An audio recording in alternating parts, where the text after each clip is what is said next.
Hello and welcome to the Retro Hour podcast, episode number 79, your weekly dose of retro gaming and technology news with me, Dan Wood. And me, Ravi Abbott. Right on the eve of the biggest weekend of the year. Oh God, this is Play Expo coming up, isn't it? Play Expo weekend in Blackpool. Oh, I love this. I love this show. I love going to Blackpool, seeing you guys, having a beer. You know what? I'm getting married in October. I was thinking this on the way in today. I've got my stag do coming up in August. This is going to be a bigger weekend than my stag do, guarantee. This should have been my stag do. Yeah, yes. Stag do is going to be a sit down and a couple of drinks, isn't it? This is going to be a full weekend of madness. Yeah. Now, we did go to Blackpool last year for Play Expo, and it is, to me, it is my favourite event on the retro calendar, not only because everyone gets together. Going out in Blackpool, I mean, it's the kind of place where probably you haven't been since you were a kid if you had no reason to go. No, it kind of feels like the 90s is still alive in Blackpool, you know? We went last year, didn't we, after the show? Probably about 5 in the afternoon, and it felt like we're in Ibiza. Yeah, there was a guy drinking WKD, and there was a bar playing Pretty Green Eyes at full volume, and it was like 3 in the afternoon or All something. the terrace doors wide open, wasn't it? Yeah. So it is, it's such an amazing weekend. We look forward to this every year. And this year, especially so, because we are proud to announce that we are officially part of the UK's biggest retro gaming show. This weekend, we're going to be there at Play Expo in Blackpool, hosting the interview stage on the Saturday. How are we going to get any shopping done, Dan? I'm disappointed now. We're going to have to get there early. Sunday. We're going to have to get up early and look for some last-minute bargains. Brave the hangover. Yeah, we'll get guys to go around and spot stuff on Saturday and then hide it and tell us where it is. Of course, if you do want to bring us any games to the stage, that's always appreciated. Now, on this week's show, it is really a special all about Play Expo, which happens in Blackpool this weekend. I mean, if you're listening to this show on Friday when it gets released, you have still got time to book your tickets. We'll put all of those links on our website, theretrohour.com. And this week, our special guest is going to be Andy Brown, who is the MD of Replay Events, who organise this show, and also Console Passion as well. Oh, God, I think I bought their whole stock of Amiga CD32 games when they were listing them.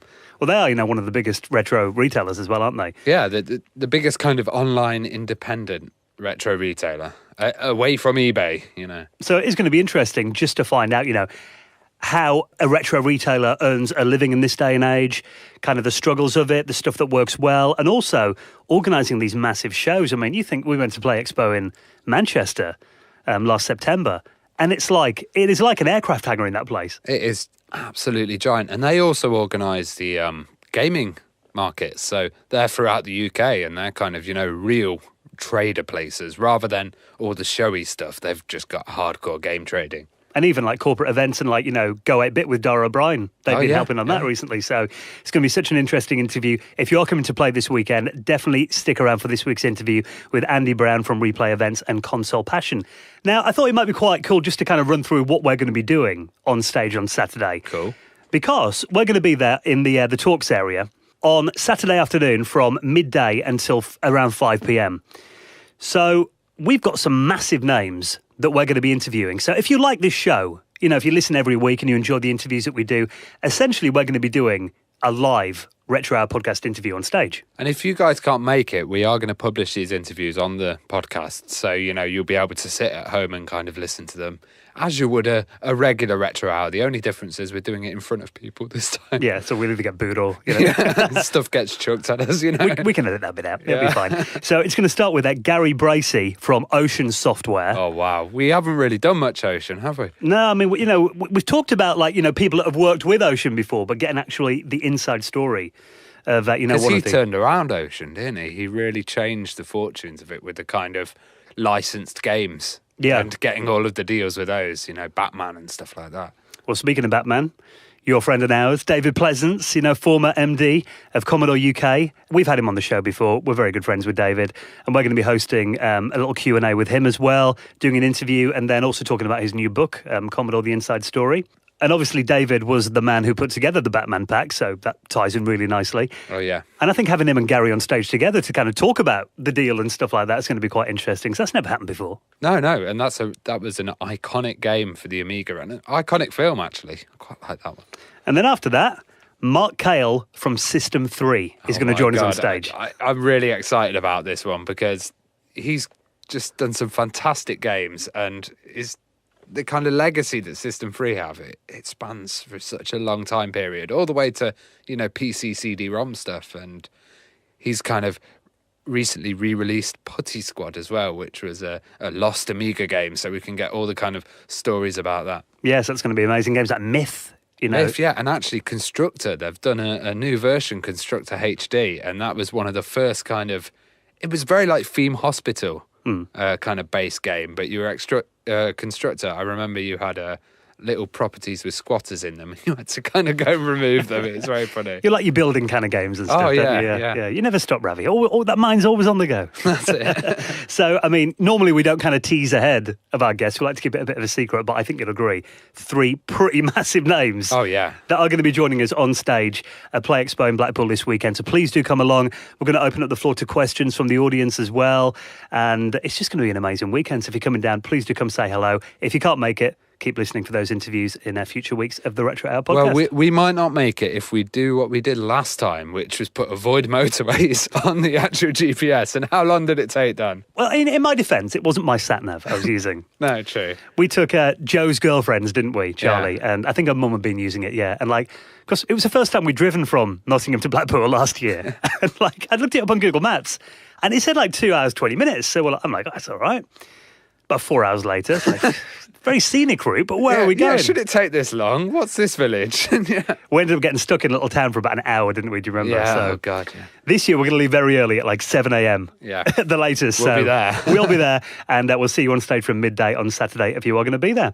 Now, we've been thinking, because we do get a lot of tweets and stuff on this show, and it would be nice to kind of maybe have some messages that we read out at the start of each show, I think, because a lot of people get in touch and ask us questions, and we kind of reply in private messages, but it would be nice to read some out on the show. So we're just going to open this up right now. If you've got anything you want to ask us, anything you want to promote, or maybe you want to show us where you listen to the Retro Hour podcast. Oh my God, a video that made me smile so much was posted on my Facebook. On the Retro Hour one, actually. It was by a guy named Jury, and he's one of our listeners, and he was at a lake. And kind of, he had a sauna. He set the sauna on, kind of set his laptop down, cracked open a nice beer and listened to the Retro Hour. It was just amazing to see us in I think it was Finland. He was in another part of the world just listening to us. That's gorgeous, didn't it? Fantastic. I think actually looking at that video on the lake, our voices did kind of ruin the tranquility of that slightly. Yeah. Hello! So we've opened up an email address. So use it for whatever you like. We might read some out on next week's show, depending on what we get. All you got to do is email us, show@theretrohour.com. Maybe you just want to say hello, let us know where you listen, maybe something to promote, ask a question, anything you want, show@theretrohour.com. Use and abuse that address, and we'll read some out next week's show, hopefully. Now, before we get into the news, of course, we want to thank the people who do allow us to continue doing this show week in, week out. Because I look now, it's nearly 8 o'clock on a Wednesday evening. It's a hot, sunny day. I'm looking at Facebook. All my friends are out in beer gardens and stuff right now. Yeah.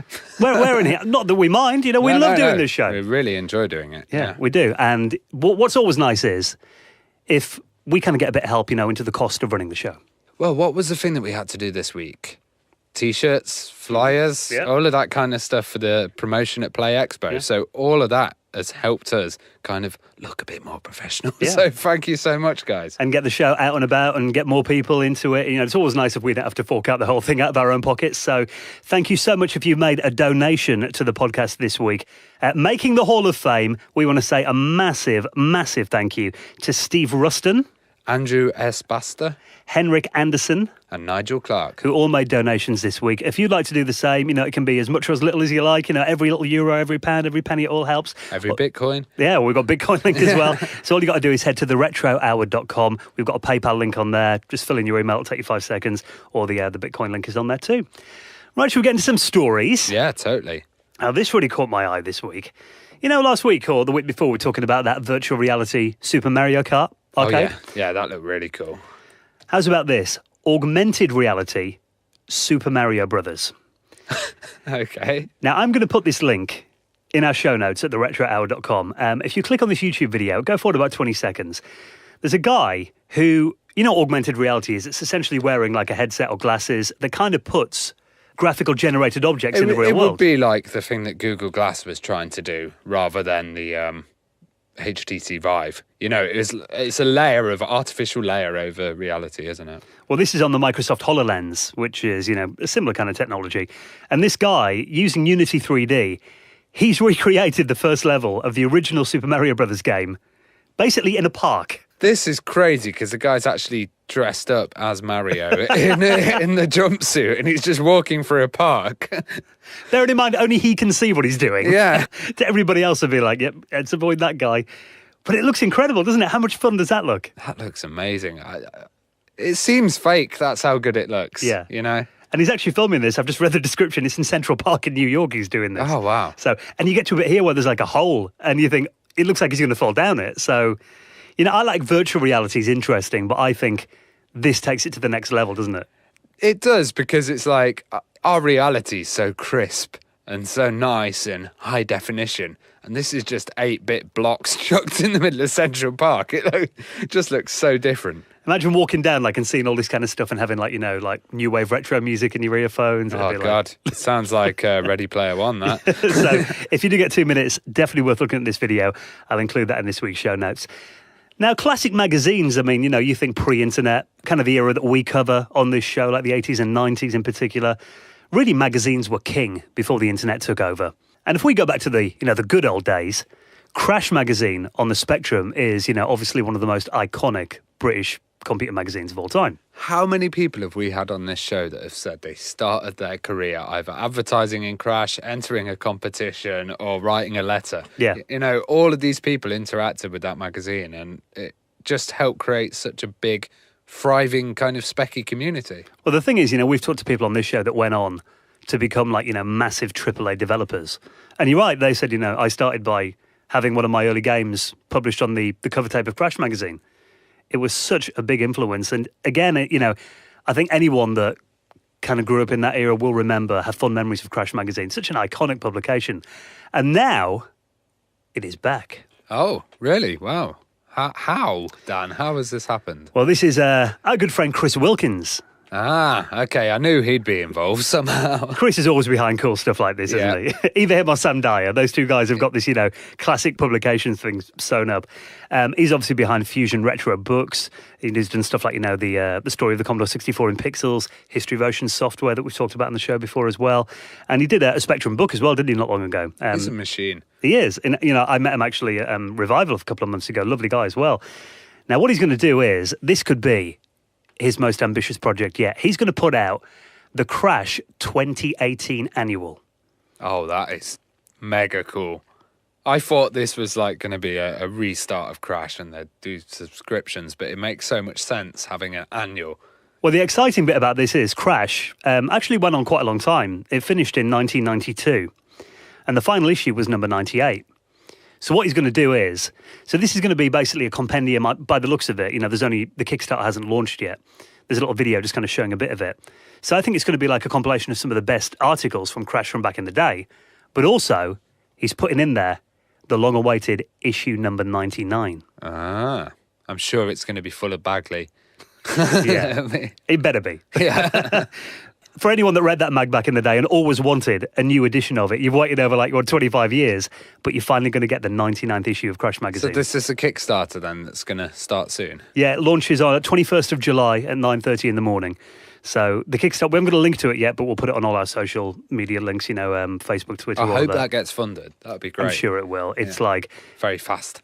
Yeah, I mean, all of Chris' other projects have been funded, and he knows what he's doing in terms of Kickstarters. And I think with something this big, anyone that grew up on the Spectrum loves Crash magazine. Oh, and totally. Oh, it's just iconic. That's, yeah. Well, do you remember as a kid as well? You'd always love getting Christmas annuals. Oh, yeah. I remember the Beano annuals. Those were my favourite, yeah. Let's get the Beano Dandy. Blue Peter as well, actually. I used to get the Blue Peter annuals as well. Did you make all the stuff with sticky back plastic and all that? I made this Tracy Island, and my dad forgot to put salt in. He was supposed to put salt in, and it's made out of like plaster of Paris at home. Yeah. And the whole thing started to reek. Like, a month later, we opened the cupboard and we were like, "What is that smell? Oh, it's the horrible Tracy Island," and we chucked it out. Or maggots in it. Yeah. So, I used to get like the real Ghostbusters annual at Christmas and stuff as well, like the Marvel mags. Getting an annual is just really nostalgic in itself. Oh, so. yeah, especially with that hard cover as well. And I looked at it and it said, the Crash 2018 annual, and I thought, is it coming out next year? But you remember they'd always bring them out at Christmas for the year ahead, wouldn't they? Yeah, Annuals. yeah, That's how they did it back then. So how nostalgic to find, the Crash annual, hopefully in your Christmas stocking. He must have just had a brainwave. Crash annual. I'm woken up. Good brainwave. Yeah. So we'll keep you up to date on that project. Now, there is a pretty cool YouTuber I've watched for years and years. Have you heard of Lawn Boys Post 1975? No, not at all. Well, this is a guy called Dave, and he's been on YouTube probably knocking on for about 10 years now. And he's a British YouTuber. Okay. Production values on his videos, he doesn't really focus on anything like that. He does a lot of going out into the wild and filming like retro pickups. He lives in Bristol, where I used to live actually, so I recognise a lot of the places he goes. But what he's really good at is doing like opinion videos. Ah. And do you remember like a few years, or probably going back about maybe 7-8 years now, you used to be able to do like tagged replies on YouTube to videos? Yeah, yeah. He used to start a lot of those, that the bigger YouTubers would do. Yeah, I remember being in a few tagged vlogs. Yeah. Shame they got rid of that functionality, really. It was quite nice. But he's still a conversation starter, and quite criminally, he's only got 4.5k subscribers. Boo. So he's really good as well. I mean, I'm going to put his YouTube channel because this guy needs more subs. He doesn't do it for that reason, but I've always watched his videos and really enjoyed them. But he often comes up with topics that give you like some food for thought. And today, he did a video actually called, Have You Ever Thought You Have Too Many Games and Need to Do Something About It? Yes. And I'm currently selling them all on eBay at the moment. I've just got too many. And the thing is, they were gathering dust. And I was listening to other podcasts and... You listen to other podcasts, right? Oh my God, yeah. And they had a Dreamcast Junkyard actually. Very good show. Yeah, had quite a big debate on play it, don't display it. And I agreed with them a lot. I was like, why am I actually getting these items? I know I'm not going to get a complete collection. It's to fill that nostalgia gap inside my head. So I'm kind of going to sell them and reinvest into hardware. Because it can get addictive, can't it? Oh, yeah. And I've decided to actually reach the modern age of gaming, and I had a big Amazon disaster this week. But, I will eventually have that VR set up. So. Well, he actually talks about that exact thing you mentioned there. That, he buys games to play them, not to be kind of a display thing on a shelf or like a piece of art, you know what I mean? Yeah. You buy games because you want to play them. But he also mentions something that really resonated with me, that at the moment, particularly kind of, PlayStation 2, original Xbox, even like, 360 and PS3 games, you'll go into a shop and they're at that level now where they're impulse buys because they're so cheap. That's it. And I understand people wanting to display stuff. And it's just not for me anymore. Yeah. Like, I can understand having the complete collection of every Resident Evil game or, a specific thing that you're really into and that kind of satisfies you a bit. But, yeah, I'm just not feeling it anymore. When you're doing it for the sake of doing it, I'll get the pleasure out of it. But I mean, when it turns into a grind. I go to places like, That's Entertainment. Yeah. They've got a massive PS2 selection. And I would get to the stage where I'd just look at games on the shelf and I'd be like, oh, I love that, I love that, I love that. It maybe only be 20 quid. Yeah. But I come home with 20 games. And they go on my shelf or in a box, never played half of them. And some of them I've had for years. And I remember, I was looking at my gaming collection the other day, and I've got a lot of games from the recent generations that have been in their shrink wrap. Sounds quite criminal, for about 7 years. Wow. Yeah, I've bought a lot of golfing simulators that I've never played, and I'm like, why do I own so many golfing games? I don't like golf, And it's just because it came out for that system. It's depressing on Steam as well, because some of them you click and it tells you how long you've owned them, and then it's like never played. How many hours you've played? Yeah, 0.2 seconds or something. But I mean, I think my worst story in regards to that was when I first moved here to Nottingham, probably about 2011. I moved here early 2011. And I was walking through our shopping centre here, Broadmarsh. There's like a retro video game shop in there called Playtime. And there was a girl in the middle. And normally I walk straight past them.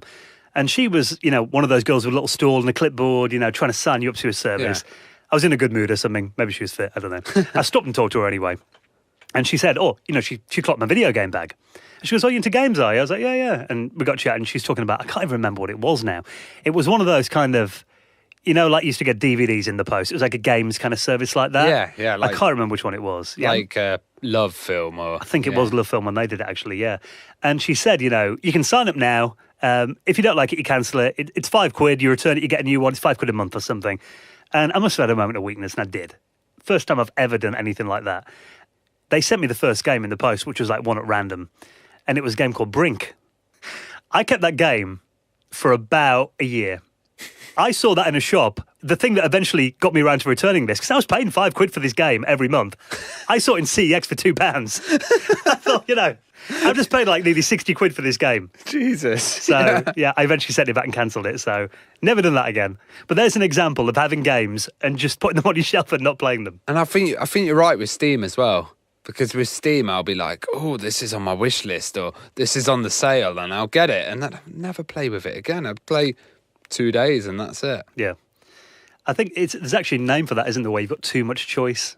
It's like, what is it, 500 TV channels? You just sit there skipping through them all. There's nothing on. Yeah, you know 4 channels, you're like, oh, great. I used to watch way more TV when it was just like channel 1 to 5 or something. Yeah. But it's like, you know, even if I put my Amiga on, you know, if I want half an hour on that, I spend half an hour just going through WHD load. Like, what have I got then? You know, I think it's like I play only 1% of the games that I own or something, and I continue playing them constantly, and everything else is just gathering dust.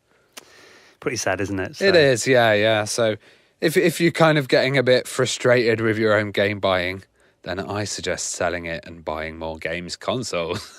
That's the thing, isn't it? I mean, I've got stuff like Everdrives and that. I'm not bothered about having the original games. And it is cool having everything on one device that you can just put on and play. Yeah. Which kind of leads quite nicely into the next story. Obviously, we mentioned this a couple of weeks ago. The Super Nintendo Mini is coming soon. Yes. Now, do you remember before when the NES Mini came out, there was loads of eBay scalpers buying them up in shops? Straight away, there was a massive... Even with pre-orders, wasn't there a massive market on eBay? Well, eBay now, in a bit of a turnaround, are pulling down SNES Mini listings to combat scalpers.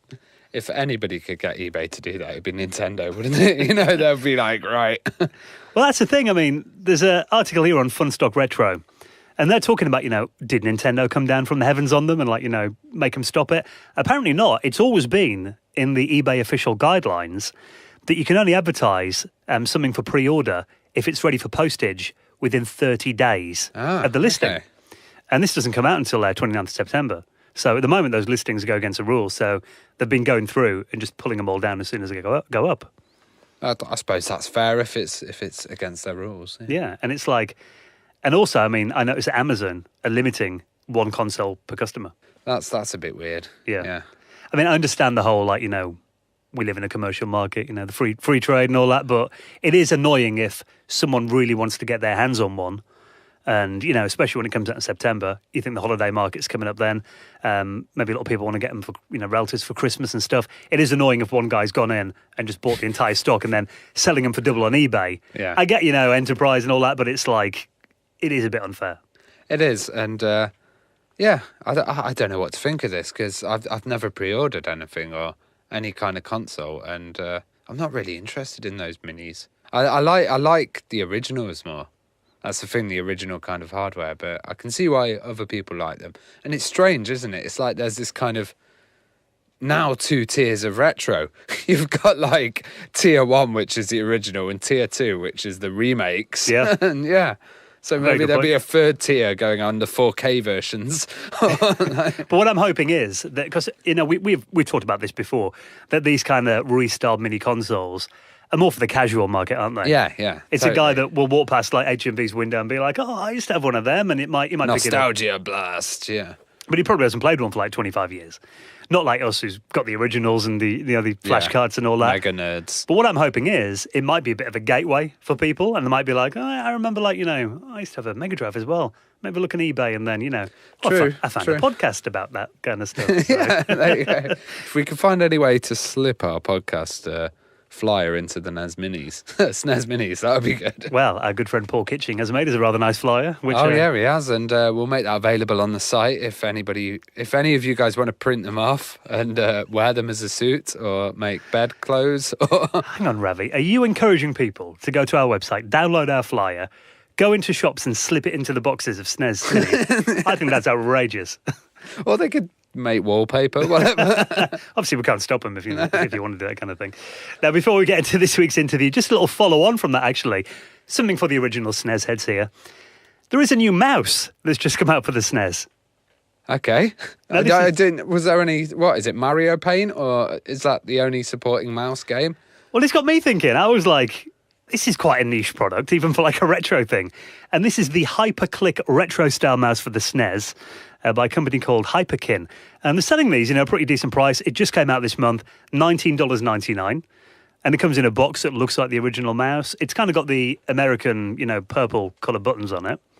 But it looks like a retro mouse. And it's got the SNES connector on there as well. And I thought, well, I remember my friend had Mario Paint, and he had the mouse with it as well. I was thinking, are they that rare that they can actually be a market to replace them? Well, I Googled games that support the mouse on the SNES, and there's actually about 3 pages worth. Oh, wow. On Wikipedia. A lot of them are Japanese-only games, are quite interesting. Okay, so maybe RPG Crew and all of those guys. You're probably right, actually. But even some other stuff, I thought maybe like, Lemmings. But Lemmings doesn't, apparently. Lemmings 2 does on the SNES. Oh, that's good. Cannon Fodder. Yeah, of course. On the SNES, which is one of those games. It's like, I've played Cannon Fodder on the 3DO. It's not too bad with the D-pad. On the CD32, I'm like, come on, waiting for the mouse to move and stuff. So that is one of those games I think you really do need a mouse for. Other stuff on here as well, like Wolfenstein 3D. You can play that with the mouse on the Super Nintendo. So there is quite a lot of games actually looking at it. I was quite surprised at how many actually supported the SNES mouse. Because I'd only used the mouse at the MVA for Mario Paint and the Mario music creation thing as well that they had. Yeah, it's quite nice. Yeah, it really feels weird though using a mouse and a SNES.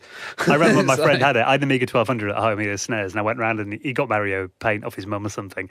And I was like, what's that kiddie-looking toy? You know what I mean? Looking at the mouse. So it did look weird, though, you're right. But I think, if you're playing like Wolfenstein 3D with a mouse, you're kind of halfway towards that PC experience, maybe. Yeah, what, do you use the D-pad on one side, like the AS? I've got no idea. Yeah. I want to try it now, though. Yeah. Maybe I'll pick one of these. That'd be a good video, Dan. Yeah. Yeah, I might get one of these. Only $19.99. So if you do want to buy one, again, it is quite a niche product, but pretty cool to make new ones.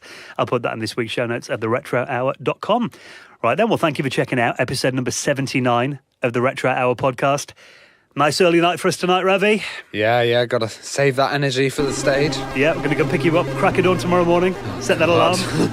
What time are you working till? Midnight? Night before? Yeah, so this is good. Actually, I'm working till 1 a.m. and then we're getting up at 7, so I may be slightly crazy when we're there. I'm picking you up at 7, that alarm for 6. Oh my God, yeah. So I'm looking forward to this. Now you're going to have an unwashed Ravi in the car. Yeah, maybe you can get the train or something. Roof right. So we are, so excited about this weekend. If you are coming down to Play Expo, do come and check us out in the Talks area. It's going to be, if you love this show, essentially like a live Retro Hour podcast. And now let's talk all about Play Expo, because it is coming up this weekend with the MD of Replay Events and Console Passion. Andy Brown is our special guest on this week's show, and we'll see you next week. Ciao.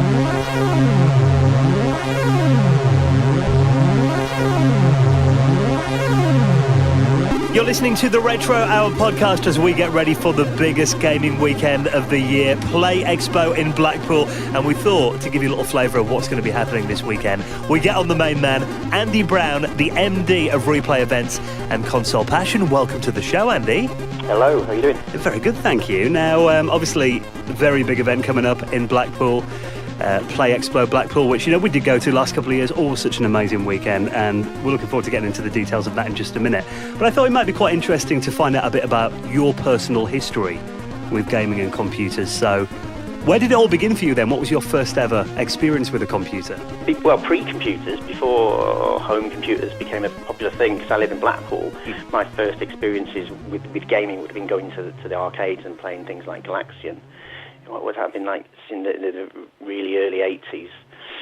And then I got a VIC-20, and then stuck with Commodore all the way through. So I was in the Commodore camp. So I went to Commodore 64, which everyone knows was better than the Spectrum, and then an Amiga, which everyone knows was better than its REST. Oh, you're going to start some wars here. Were you start ever... with controversy. Start as I mean to go on. Were you ever into pinball or any of that stuff? Not so much, which is a weird thing because they were in Blackpool. Do you know what as well? I was a really short kid. I'm still quite short now, and I couldn't quite get and reach and see what was going on with the pinball table, so they didn't quite hold my interest as much as the arcade machines. But I mean, you talk about the seasides and stuff back in the 80s, and that was where it was at in the arcades. You'd go there for all the hot new games. I mean, I imagine living there, you went in every weekend then, I take it. Summer holidays literally would be get up in the morning, get on bike, go down the arcades, and what we do, me and my mates, we'd go, the rejected coins, you'd go round trying to find when the coins had been rejected and they'd not figured out that they were in the bottom, and you could get like a quid in 10p's, which would be enough to play for the whole afternoon if you're any good. So yeah, it was literally, that would be pretty much every day. I think we used to get money by, knocking onto those 10p shove the machines. Machine. Yeah, they were all alarmed. They were more savvy in Blackpool. So, what kind of machines do you really remember playing on then? Are there any that really stick in your mind that really formed like your gaming experiences? Do you know what I remember? And not many people remember this. It's a weird little game. I don't know why this stands out for me, but a game called Peter Pack Rat.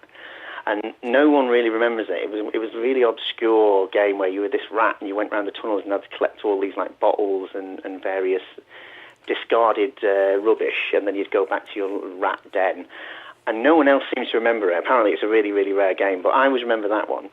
I think the things that kind of that stand out for me are we were lucky in Blackpool because we had arcades that had sit down Outrun, sit down Afterburner, and sit down Space Harrier. So I always remember them. I mean, seeing Space Harrier for the first time was just, wow, it moves. It's incredible. And it was £2 a go as well. That's the funny thing I remember about it. And £2 coins had just come out, and it was £2 a go. I always remember. Do you remember that Sega R360 thing? That was about £2 a go as well. That was an Afterburner that went upside down, basically. Yeah. Is that gyroscope? Yeah, it went upside down. You'd always puke afterwards. You'd had too much candy floss. Yeah. Did you go to any kind of gaming shows or exhibits or even markets? I only found out because we run our show at the Norbrett Castle, which has been having exhibitions since since forever, since time began, I think.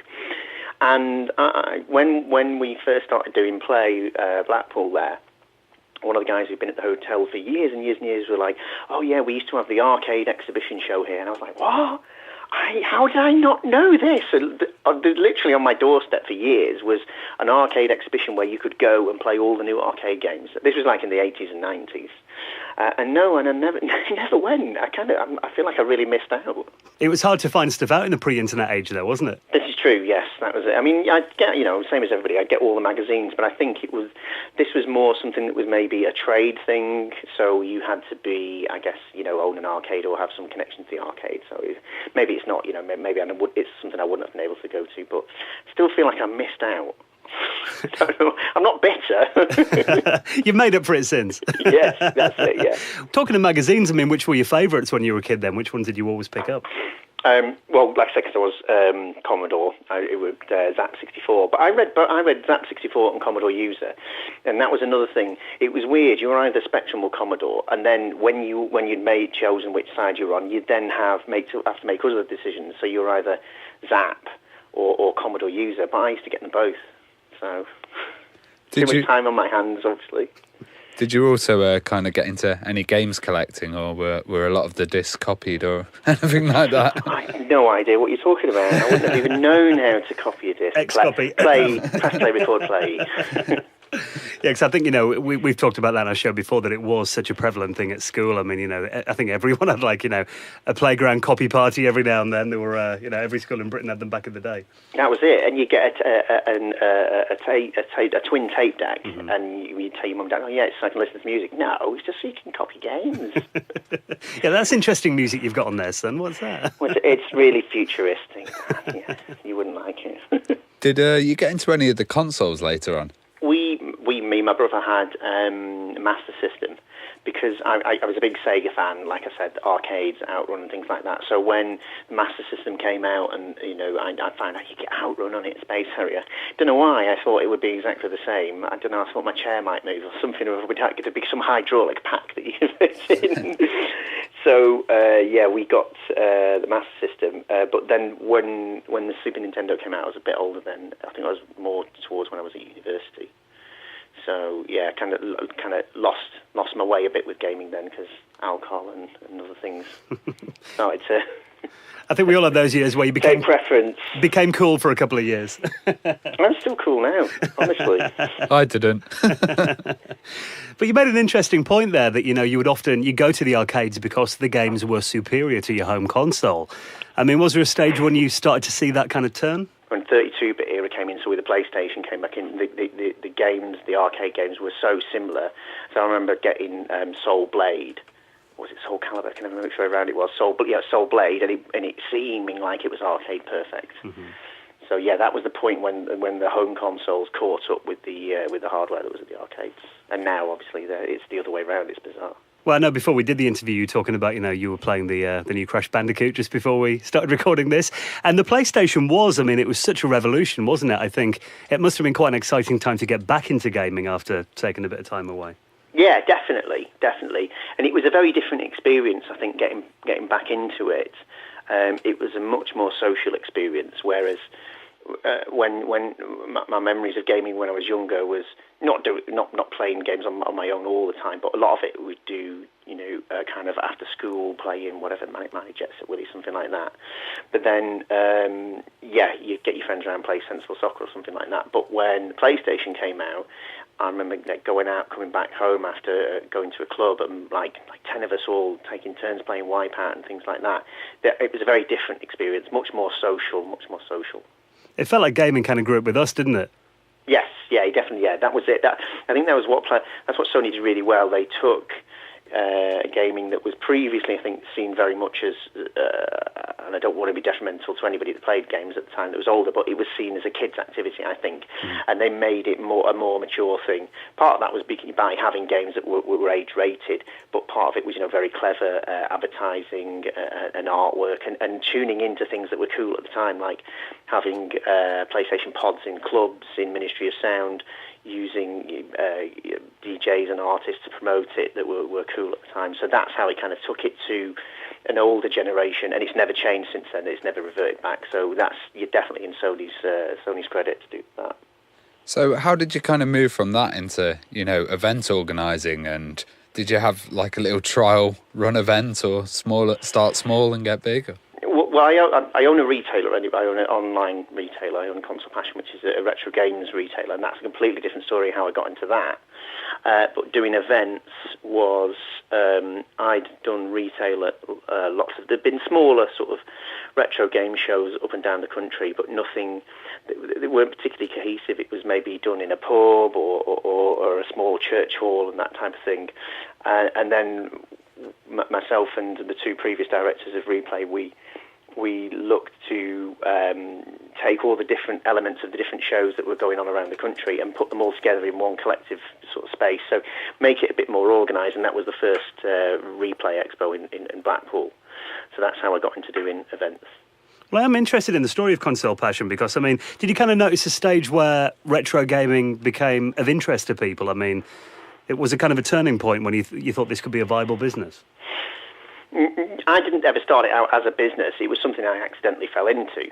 So, and I think I would say that a lot of retailers would have a similar sort of experience in that they didn't wake up one day and say, I'm going to have a business, what am I going to do? Oh, I think retro games is going to earn me lots of money.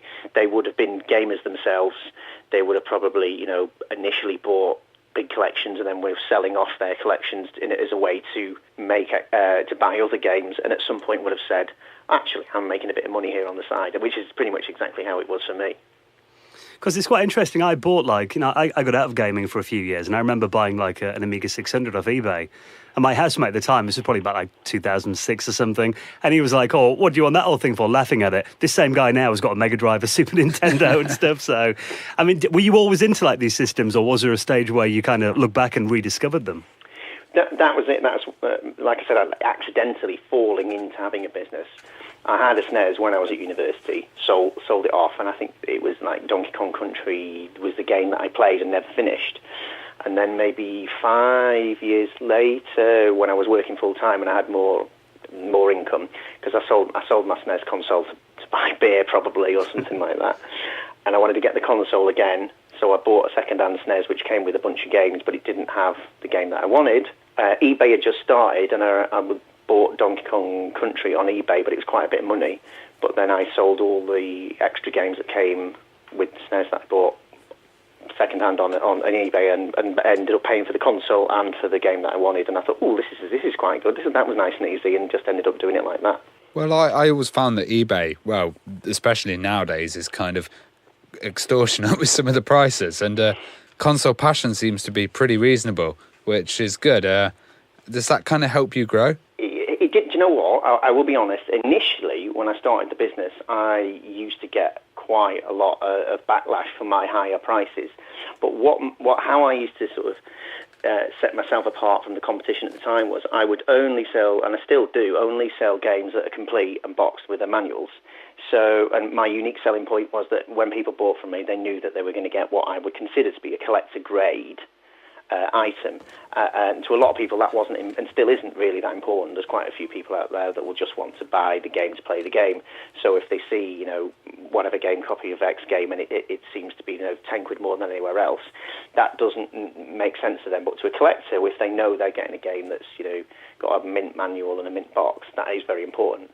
So that's, yes, ironically now, my prices are kind of, because, like you say, eBay has gone up so much, and because there's so many people out there who will find something at car boot sale and sell it for twice the price it should really retail for, my prices probably seem now quite reasonable. But, I've always had the same sort of markup on them, and I still do try and only sell items that are collector grade. I don't sell, like, loose cartridges or damaged goods or anything like that. Well, I think it kind of proves, how much more mainstream retro's become in the last couple of years, the fact that the prices are going up so much on eBay. And I mean, have you kind of noticed that in terms of like Console Passion and like your shows as well? Have they become more popular over the last decade? The events, I mean, every year our events grow, and definitely retro is like the super hot thing at the moment. As you were saying before, Crash Bandicoot, they just remade that. They did Wipeout, Amiga Collection, I think it's called, is it? Omega Collection a few weeks ago. Yep. Mag Machines, the new Mag Machines game. So there's lots of kind of retro-y type games being remade. The Super Nintendo the remake console just completely blew the internet away, and it's sold out absolutely everywhere. The same with the NES console. So retro is super hot at the moment. Everyone really, really kind of looking for that kind of hit of nostalgia at the moment. Well, I think a great thing about your event is that you kind of split the areas into zones. So you say retro's hot at the moment, but you also have like pro play and you have cosplay and you have all the different elements of play. And I think that's really good because you're bringing in a different audience. Probably not as much now because retro is much more mainstream. I wouldn't even class it as niche, but even 3-4 years ago, it was still a niche part of gaming. So we started out doing retro shows, but then we brought in the other more modern gaming elements. So what we would find is people would come to our show, like you say, to see the latest games, to see the Nintendo Wii U when it first came out. But then they'd go, oh, cool, look over there, there's some old games and consoles. We'd go and play them and we'd have a really good time. And a lot of the time what we found was people were saying to us, you know what, I came to play the new Call of Duty game, or I came to play whatever game it was that we were previewing there. But they found that they had a better time playing the older stuff and playing 4-player Bomberman or something like that. There must be a lot of that kind of, the guy that goes in and then sees it and he's, I've not seen that for decades. And I love it all the time. It's one of my favourite things about the show.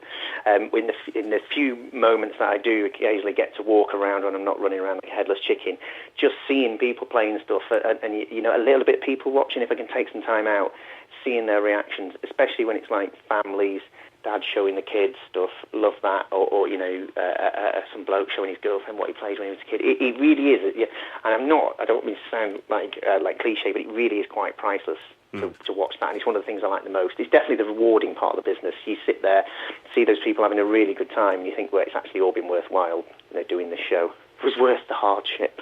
Well, the best thing I've seen there is the queue for the old school 90s VR was much bigger than the one for the Oculus or the HTC. It was amazing. The guys from Retro Computer Museum that bring that, they do a fantastic job. They've got 2 of them, and they link them up. There's nowhere else in the country apart from at the Retro Computer Museum that you can see that and do that. So that's the thing. VR, Oculus, HTC Vive. It's great that we have them at the show, and quite often we get preview stuff, but you can actually have that home, but that old, super old, 1990s VR experience. It's not like anyone's got one of those at home, so it's quite a unique thing to have that. Yeah, Ravi and I played I think it's like a pterodactyl game on it or something. We felt a bit spaced out for about 2 days after. Yeah.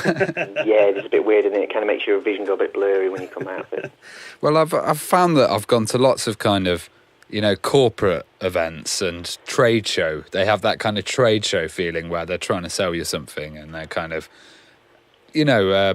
pressurizing you. Whereas I feel when I go around your events, it's very kind of open and there's a relaxed, fun element about it. How do you achieve that? I think those events that you're talking about do have their place, and I'm certainly not going to knock those. And there's a lot of people that are really interested and look forward to going to that and getting their first hands-on of a new and up-and-coming game, and are quite happy to have that, as you say, kind of forced upon them because they're going to buy that anyway. Yeah. For us, it's not that we purposely try and avoid that. I think it's what we've grown from. We've grown from retro, and it's what our audience wants. So yes, we'll get some publishers along if they're a fit for our event. If you look at the sort of games that we run, it's no coincidence that last year we had a VR game, but it was Battlezone. We had a fighting game, but it was Tekken. They're all games that will already have either a gaming history, or a part of a franchise that is, maybe a few years old, so fits with our demographics. So people will go to the show, they'll play the original Tekken, they go, I'm going to go and see the new Tekken game, or I wouldn't mind seeing Battlezone and seeing it on the PSVR to see what it's like.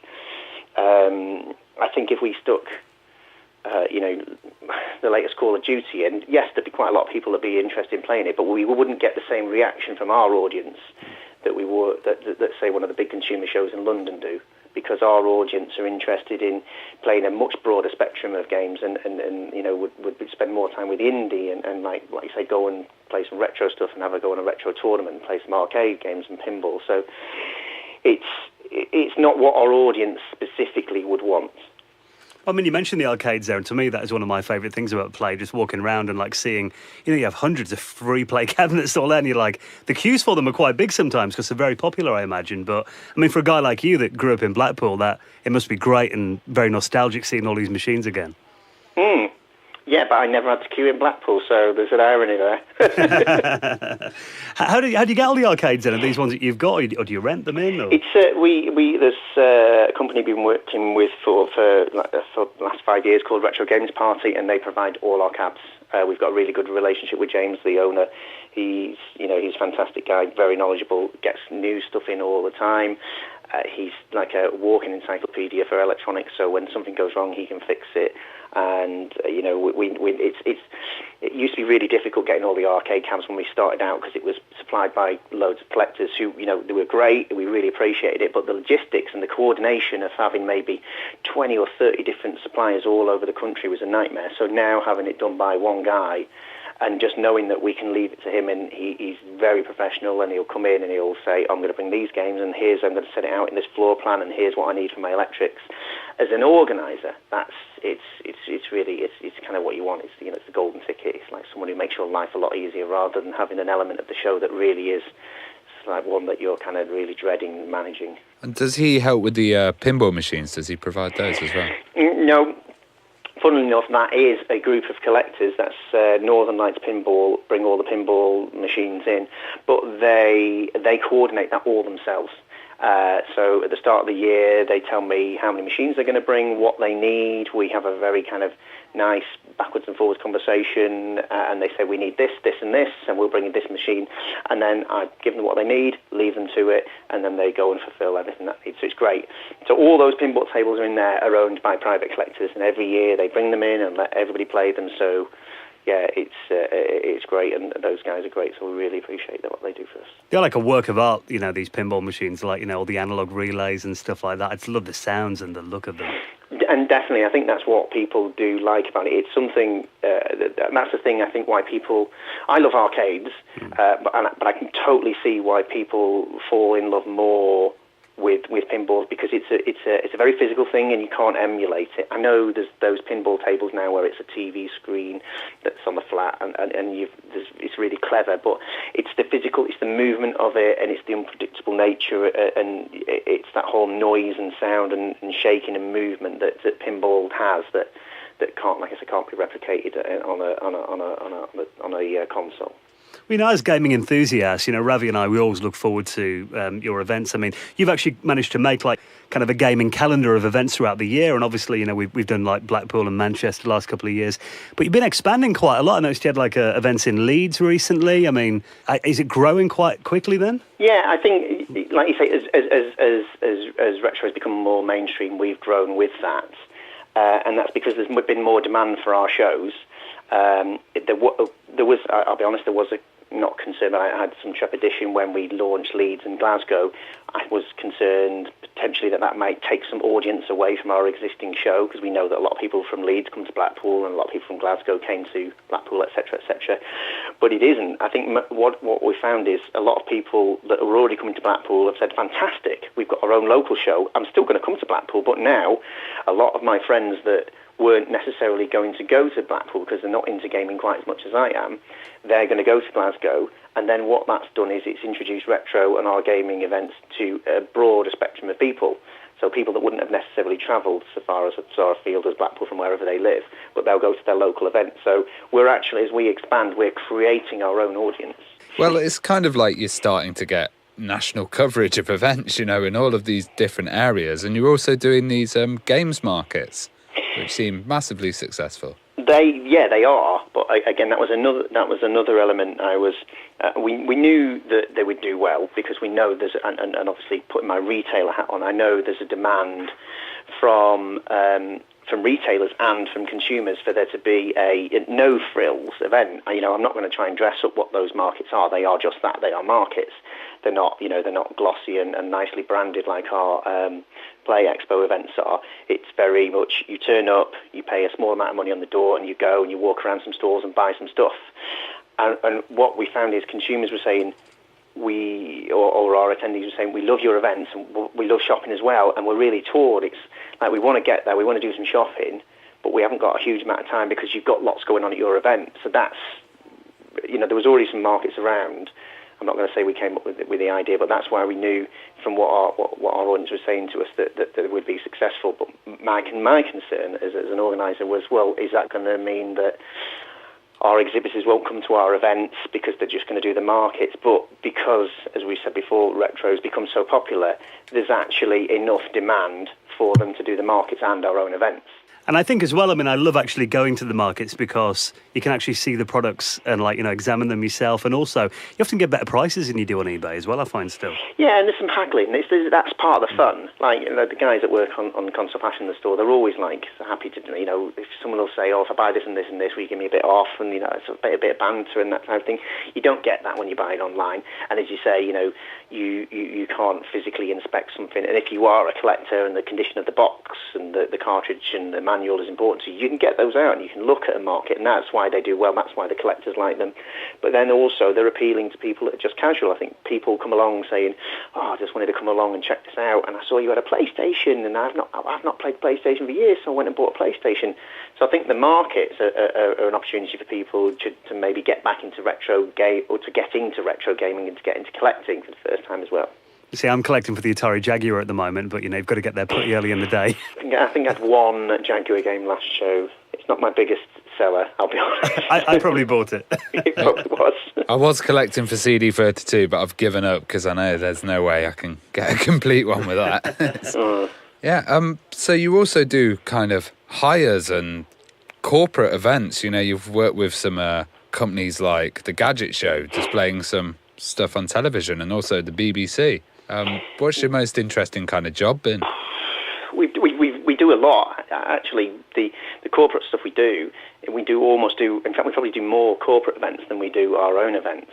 It's quite a good fit for tech shows and tech conferences and things like that. So blue chip companies, really good tech companies, so Google, Microsoft. So they've got a conference, then in the evening they like to do some breakout stuff, and I think it works quite well. They're selling or demonstrating cutting-edge technology, and they then juxtapose that with some older gaming and some older consoles, and that works really well in those environments. And they tend to be techie people that have been gaming for years anyway. But like you say, we've also done quite a lot of telly stuff. We provided all the kit for Dara O'Brien's Go 8-Bit, the last few series. We've done the BAFTA Awards for several years. We've done the after party for them, so that's one of the best gigs we've done, definitely, because we all got to go to the BAFTAs and got to sit on the table, and Boris Becker was there, and Dara O'Brien, and lots of gaming people, and then lots of celebrities as well, and yeah, that's quite cool. So sometimes we get cool stuff like that. Well, you must have, a warehouse of like systems. I mean, what are some of the most interesting and rare systems that you've got then? Let me think. Pioneer Laserdisc, that's a quirky one. PCFX, Virtual Boy. It's not super rare, but that's one that's always gets a lot of interest at shows.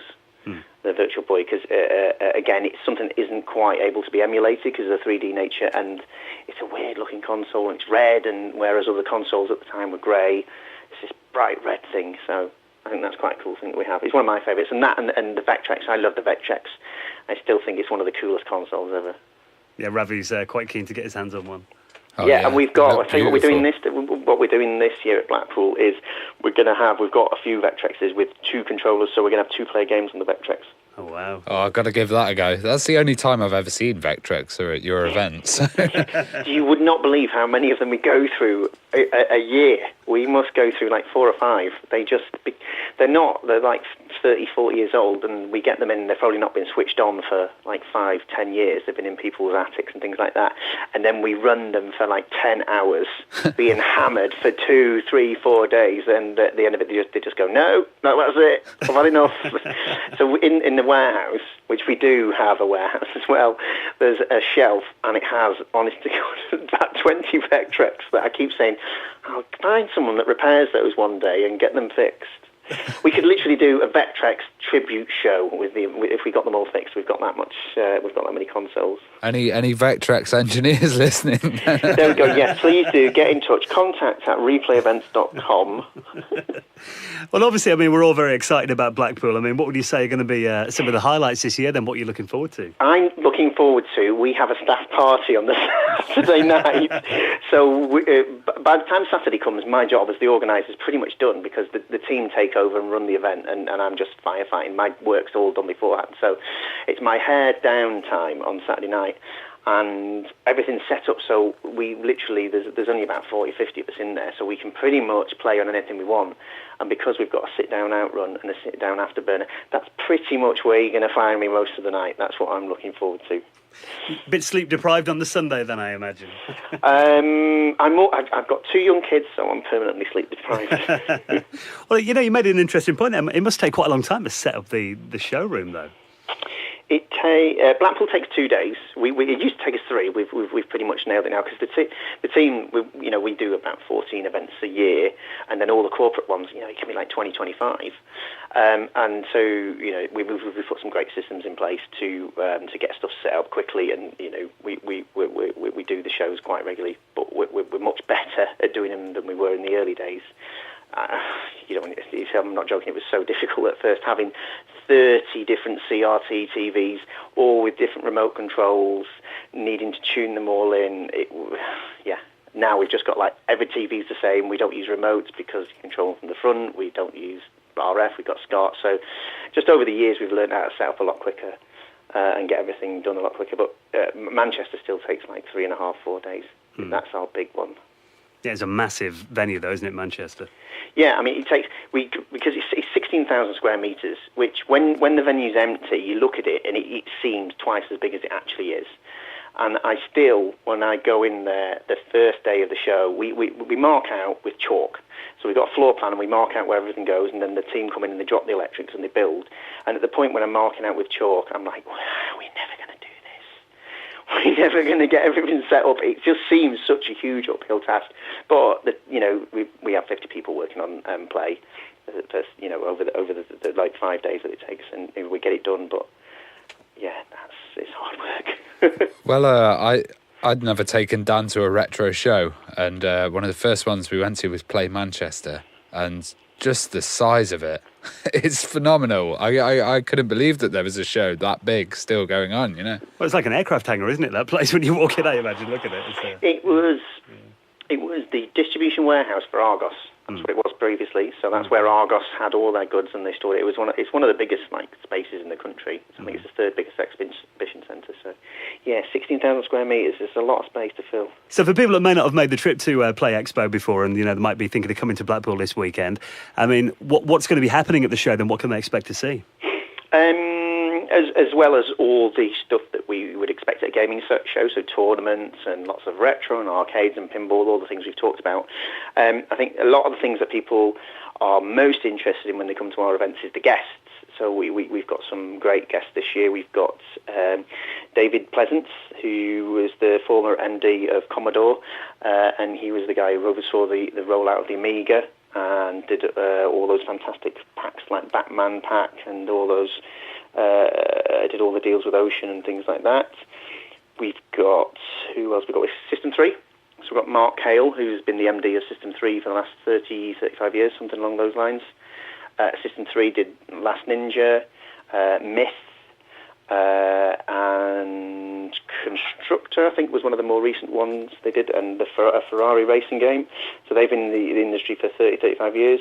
Then we've got Jim Bagley, who's been to our show before. He's a great guy, Spectrum legend, and he's going to be talking about the ZX Spectrum Next. He's going to actually have a working, I think he's going to have one of the very first actual full-build ZX Spectrum Next machines, and he's going to be talking about that and how he's been working on that. The ZX Spectrum Next actually got launched. We had a worldwide exclusive last year about the launch of that computer. I'm trying to think, who else have we got? Well, Big Boy Barry's going to be there as well, isn't he? He is, yeah. Alex. Alex is great. I love Alex. He does our PR for us. He's been in the industry for forever, and he knows everybody, and he's just such a good, fun guy, and he's got loads of stories. And then, back in the day in the 90s, he was on Games World, and he was Big Boy Barry. So yeah. I know as well. You're going to be doing. John Stoodley's going to be there, trying to do the new Pac-Man world record. Yes. So John did his perfect Pac-Man game at Play Margate, which was our show down south that we did, and he did that about 3 years ago. And he always said, I'd love to come back and do it again. And there's the new Pac-Man 20th anniversary machine, and it doesn't have the kill screen. You can actually get further than that. So there's now a world record on that is bigger. The score is higher than the existing score, so he's going to try and beat that. So not content with getting the perfect game and doing everything on Pac-Man, he's now going to try and beat that. So is that cool. The giant machine? The giant Pac-Man one? Is that the one they have at Namco? Is it Funscape? I don't know. I've not seen it myself. I think it's pretty much, I think it plays exactly the same as normal Pac-Man, except for it doesn't have the kill screen. You can go past that, so you can just basically keep playing and playing and playing. That's what I think. That's I'm completely and utterly speculating on this, and I'm hoping I'm right. Otherwise, someone's going to pick me up and go, "You were wrong about the Pac-Man game." There's a few. I think there's a giant 10-foot wall Pac-Man as well that they've got. Yeah, and there's Pac-Man Versus as well. You can play. I've seen that. There's an arcade version of that as well. So John could be playing for quite a long time. You might be clearing the venue. You might still be playing. Yeah. I'm pretty certain he said to beat the record, he'd have to be playing for 10 hours. Right. So he will literally be there straight away, and he would have to play until the show finishes. I've also noticed you get quite an interesting mixture of people at play as well. It's, similar to our podcast. We started doing this about 18 months ago, and we assumed it was all going to be like, guys kind of our age or a bit older. But actually we get like a lot of, people who are like 15, 16 getting in touch who want to learn more about these systems that were before their time. I mean, do you notice you get quite a broad demographic? Yeah, definitely. I mean, we've always promoted the show as family friendly, so a lot of the marketing we do is aimed at a broad audience. We don't say, come and have a weekend away with the boys or anything like that, because the weekend away with the boys, they already know about the show, so we don't need to market like that. But also, it is a great family environment, because for a start, it's like 42 quid, I think, for a family ticket for the day. And like, as I'm a parent myself, there's just very little you can get for that amount of money that's going to give you 10 hours entertainment for the whole family, where you can just constantly do loads of different things. So, as you say, it's a very family-orientated show, lots of different people, and I think I would agree with you. First time I went to a gaming show, I thought, it's just going to be loads of 45-year-old guys. Yeah. I'm nearly 45 myself now, so I have to put myself in that category. And you get surprised that if I break down our demographics, I look at the split male-female is nowhere near as high in male as you'd expect. I think it's about 60-40 male-female. Lots of guys come with their girlfriends, wives, that type of thing. So the perceptions that you would have over gaming and retro gaming are definitely kind of knocked on the head if you come to one of our events.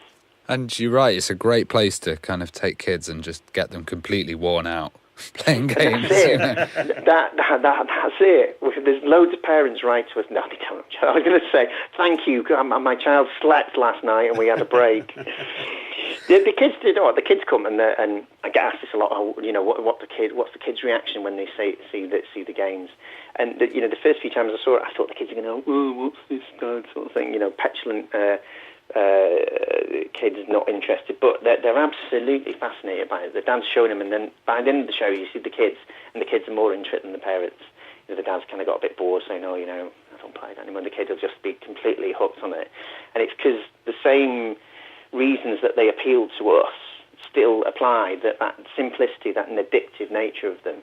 And it's just, same with iOS games. They use the same sort of things. It's some of the most successful iOS games are really just very basic gameplay, but it's that very addictive nature, and that's what a lot of the really old retro games hold. And that hasn't changed over time. They're still super addictive. Yeah, and they're all like the colours of them. I mean, they're designed to appeal to kids as well, aren't they? I think so, yeah. Well, what is the future of replay events hold then? Is there any plans for future shows or anything you want to do still?